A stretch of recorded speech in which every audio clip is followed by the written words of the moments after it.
Welcome to Java, and thank you kindly for joining me. It's August 11th, 2025. It is also Monday. I hope everyone had a wonderful weekend. This week, looking forward, we've got a tremendous amount of data that is going to be coming in.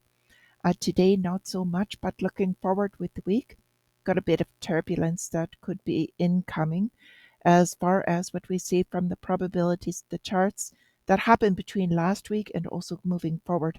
So, with this, let's get started with what's going on in the markets as always. So, this morning our fear greed meter has increased. So, heading a bit closer into that extreme greed territory at 59 again. So, we've got quite a few people that have jumped back into the market. Now, I don't have the cryptocurrencies in here, but they are about to hit again record highs at 122,000 for Bitcoin. The surprise is Ethereum because Ethereum is rising. Now, there's a couple of political things that have given that a bit of a boost. So, between the ETFs and being able to be put in, as we were talking about Friday, into the pensions in America, it's giving cryptocurrencies a boost. So with this, what we're looking at this morning on the open is a bit of green. So the stock market is liking what's going on. Asian markets were a little bit mixed, and the European markets up a bit with the trade deals that could be incoming. So breaking this down, we've got the volatility index is increasing. Gold and oil are down a bit. Now, oil pretty flat, but it's not increasing. Gold is holding above 3,400, although it has drawn back a slight bit, as well as silver. So, these look to be points to where they could be a little bit more for entry into these. Not financial advice, as we always have to say. However, you want to buy things when they are on sale. So, our daily drivers right now, cryptocurrencies are the clear winner. As this first story says, Bitcoin bulls taking another shot at the golden ratio above 122,000 now. If it breaks and confirms above 122, could hit above probably 135. Looks to be the next possible, but it is above the all-time high. Now, relative strength of the dollar kind of level, holding at 98.28. And the big one to watch, really, as usual, is the 10-year yield. Now, 4.265, and the relative strength between the other currencies is holding this morning. So, a little bit more of geopolitical than actual market news is what is going to affect this week. So, the trade truce Tuesday, this is with China, is on watch. So there is expectations for speaking on Friday with Putin. So this could be affecting as far as the war as well as oil. Now we've got the CPI and PPI, so core inflation numbers coming up a little bit later this week.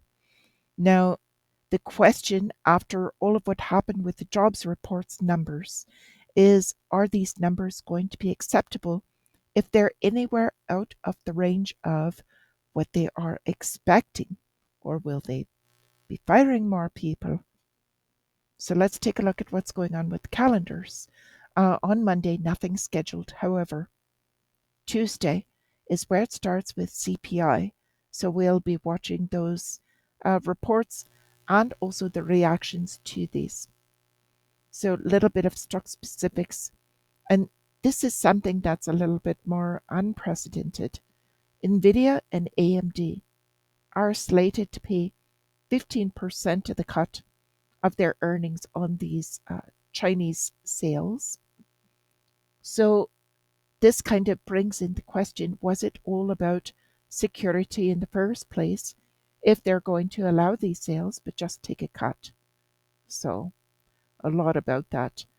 There is also lithium producer stocks are jumping this morning. And this is because one of the largest battery makers in the world, CATL, has suspended the Chinese mine. So this has put a serious drop in the supply. And of course, with a significant drop in supply, it will increase the pricing. We're also seeing this happening with oil.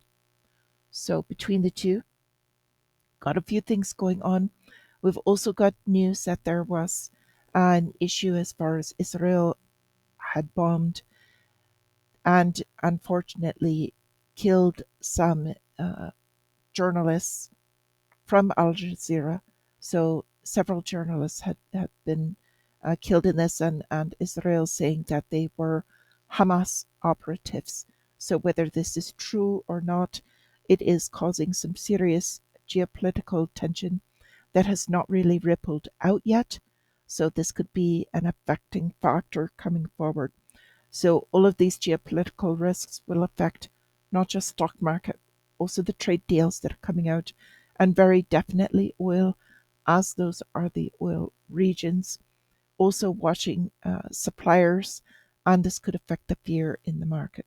So one final thing I wanted to leave you with, and that is that World Mobile is a new company launching drone-based decentralized telecom projects. Now, what this is they are kind of low level drones that are now beaming into what they're saying uncovered areas with 5G. Now, there's a lot of health concerns with 5G. They are saying that they're covering areas that satellite does not, and a lot more efficiently. So, just something else to kind of be aware of that is going on with these drone projects. Another excuse to have them in particular areas, covering rural areas, and also their mesh net, as we've kind of spoken about in the past. So, with all of this, I wish you all a wonderful day in general.